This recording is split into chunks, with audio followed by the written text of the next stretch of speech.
What's up, y'all? Welcome back to Hey. live portion of 88 Fitness Training every Sunday, 06 Eastern Time. All right, we're talking about overtraining today. This is somewhat of a controversial topic, so interested to see where we go with this one today. So, are you overtrained? Are you? All right, well, let's start with what the definition of being overtrained.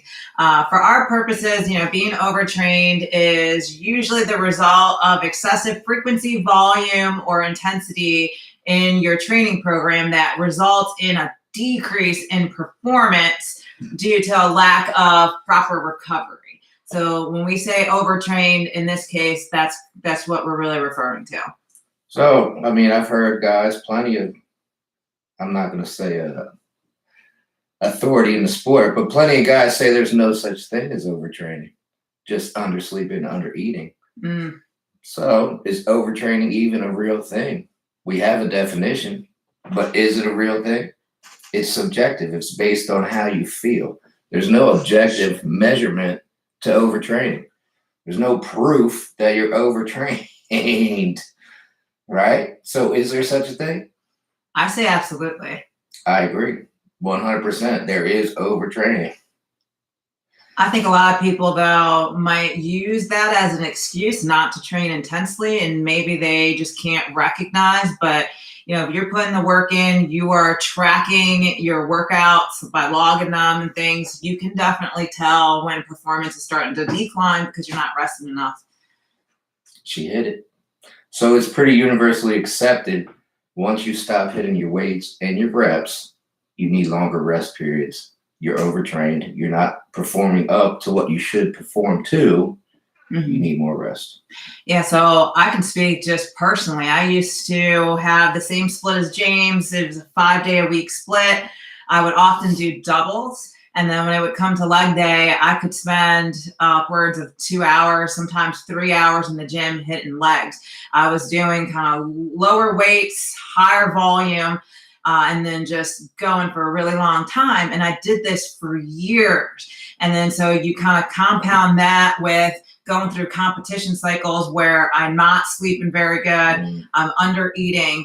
After a while, I just was mentally fatigued. My mood was affected. And no, I was not progressing at all. Like I could not lift more weights each time I approached my workouts. These are all good signs of overtraining. Yeah. So, this is an extreme sport and you want to go as hard as you can. You almost want to dance the line between overtraining and not overtraining. Right. Because you really want to go that hard, but realize once you're overtrained, the gains stop. Right. So nobody wants to train like crazy and not make gains. So once you hit that point, you need to draw it back some. Rest. And it's in Mentor's books. It's all in Mentor's books. The stronger you get, the more intensity you use, the more rest you're going to need. Absolutely. So I did change over to my Mentor high intensity style training. So I go in, I hit this hard workout. It doesn't take me very long. You can ask James. I can be in and out in 45 minutes or less sometimes. And then I probably will take 3 to 4 days. Like I will just not work out until my body is at 100%. So if I went and I hit arms really hard and they're sore, I won't hit any other body part until my arms have fully repaired themselves and recovered. And a lot of people just mentally can't handle that. But for me, that was the switch I needed to make so I wasn't feeling run down the way I was as I previously described. Right. And now you're stronger, making more gains, et cetera, et cetera. So that's the closest thing to an objective scale is the weight you're using. If you can't keep doing the weight or more reps, that's your objective scale. That's the only objective scale there is for overtraining. However, if you're working with your max poundages, like literally your max poundages, you're not going to go up every week. Right. So if you remember, if you're a powerlifter style training, and you're working with your max weights on a normal, regular basis, they're not going to be going up every week. Sure. That's not a sign of overtraining. That's just your style of training. So one way you can detect it, sometimes a client will come in and it'll be leg day and they'll say, hey, yeah, my legs are still sore from last week. And it's like, well, they really should only have been sore for 2 to 3 days, maybe as much as 4. But if it goes beyond that, that is a symptom right there that would set the light bulb off that, hey, they might be overtrained. We'd be better suited to do something else or take a rest day today than go and damage that muscle tissue even more and cause more inflammation. Great point. That's a golden rule. You never work out a sore muscle. Right. Let it recover. You work it out when it's sore, it's not going to recover. It's not going to build. We want to make gains. We want to build. It's not building if you're working it while it's sore. It just keeps breaking down, keep breaking down. These people that train legs 3 times a week, I don't know how they do it. Yeah, you're working out sore. You're working out sore or you're not working out hard. It's probably both, actually. That can be hard. That plays mental games on you, right? Because you're so passionate, you're so intense, you're gung-ho, and you're like, I feel like I'm letting myself down if I don't work out today, and you need to get past yourself for the greater good. The general consensus is do more. Yeah. Do more. Do more to get more. There's a point where doing more is going to get you less. Yeah, that point is different for every individual. So again, overtraining is a very subjective thing, a very individualized thing. So more is going to eventually get everybody. But where that line is drawn is going to be different for each person. Absolutely.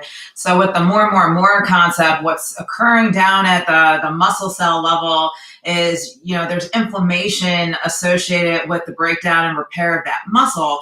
So you have toxins and waste products that your body's trying to flush out. Now, if you don't let your body recover to flush all those toxins out, it's just building up in the bloodstream, and that leads to really bad situation health-wise for you, and that's why you're not progressing anymore. Right. So golden rule, don't work a sore muscle. Absolutely. I mean, there are certain extremes too, if you want to talk about that, like things like rhabdo that athletes have gone through. It used to be more prevalent on like the CrossFit side, but we've seen other bodybuilders and things get this too. Again, it's from really intensive training and just overexerting your body to the point where the muscle damage is so bad that those cells actually burst and release those toxins into the body. And that can result into things like organ failure. So it's pretty serious if you take it to that extreme. So let's back up a little bit. I've been in industry over 20, almost 25 years now. I've never met anybody that had rhabdo. It's never come across my personal situation. No. I've worked at several clubs, several gyms all over the country. It has never come up in 20 plus years. So anybody got rhabdo that wants to leave a comment, go for it. But sure. I haven't seen it. The one that recently had that was Dana Lynn Bailey. She had done some bouts of CrossFit, and she was also training really hard. And she started to not feel well, ended up in the hospital and diagnosed with rhabdo. But again, she's known to take it to that utmost, extreme. And so I can see that there. So most people are probably going to feel so run down that they're going to take a rest before that happens. It's a forced rest because you're feeling just beat up. I mean, I wake up days I feel like I got hit by a bus and like, good rest day. Yeah. Good rest day because I'm beat up and I need it. Yeah. Overtraining is not just about the muscles too. It really creeps into like the mood, your loved one. Like if you start getting cranky, that could be a sign of overtraining too. They say sleep, you're not getting as much sleep because you're overtrained, et cetera, et cetera. Again, all subjective things, I don't sleep half the time. It doesn't mean I'm overtrained. It just means I got sleep issues. Yeah. So I think the bottom line is if you're going to the gym and you're progressing every week and you're still, adding weight, chances are you are not overtrained. Now, if you get to the gym and week after week after week, you're same weight, no matter how hard you're trying, then you might want to take a deeper look at what's going on because you might be overtrained. Yeah, so it's a plateau. Once you plateau, you need to relook at everything. Mm-hmm. Overtraining could be a symptom, could be the plateau. So rest. It's one of the things to try to bust through a plateau. Absolutely. All right. Anything else? I don't think so. I mean, you go hard. Overtraining, like Camille said, a lot of people like to throw it out there as an excuse. Yeah. But no excuses. No excuses. Go as hard as you can, as often as you can. Mm-hmm. But take your rest when you need it. Absolutely. That's the bottom line. If you're stale, if you hit that plateau, it's time to change some things. And I would recommend probably rest first. to see if that's it, because that's the easiest Right. fix. Absolutely. Just gotta rest. If that doesn't work, then you need to start trying other things. But I would try rest first. Overtraining is a pretty good symptom that is causing your plateau. I would try that first. Absolutely. Yeah. But don't wake up and feel tired. I mean, it's allergy season. I'm tired every day, all day because of allergies. I'm not overtrained. It's allergies. Sure. So be careful waking up and like, oh, I feel like crap today. I must be overtrained. No, it's just the pollen, man. You're not overtrained. Go to the gym and get some. Yeah, I would be looking for, trend over time to show, not just per the day. Right. I mean, you got to be stuck at your weights for a couple weeks before you Right. can say I'm even plateaued. Sure. 1 week isn't going to hit your plateau. Give it a couple weeks and then say, all right, now I'm plateaued. Now some things got to change. Sounds good. All right. We're here for y'all. If you got a question, you want a video, anything you want to see, just leave us a comment. Hopefully we answer some of your questions on overtraining. As always, hit us up. We're here for y'all. Bye, everyone. Thanks for tuning in.